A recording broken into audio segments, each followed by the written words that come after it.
د نن سبا چې دا کومه منډه د دنیا په باره کې روانه ده او دا کوم هرس چې موږ راغستی دی که ښی ته وګورو که ګس ته وګورو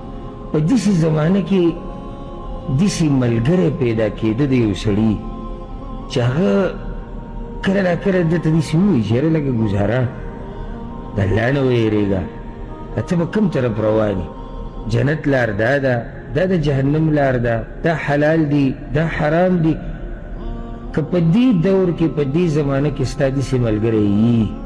او داسې څوک تا ته نږدې چې هغه تا ته وخت په وخت دا خبرې کوي ته د لویې برخې خاوند یې چې په دې دومره مصروفه دنیا کې او په دې دومره هرس کې او په دې دومره فتنو کې ته یو کس لري چې هغه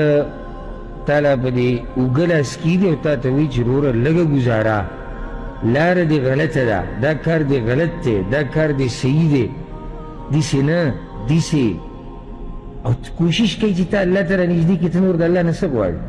ډېر لږ ګوره نن سبا داسې میلاوي هغه دنیا مباره کې نه دنیا ته تیزي ورکوونکي دا بېشماره سهار او ماښام میلاویږي موږ ته سهار او ماښام انډیوالو موږ ته دغه نصیحت کوي رور راته هم دغه وایي پلار هم وایي مور هم وایي ښځه هم وایي بچي هم وایي ملګري هم وایي دشمن راته هم طریقه ښووی شي خو چې یو سړی ستا د دین اصلاح کوي او د دین په باره کې تا راپاڅي د خوب نه نو ته خوشحاله شي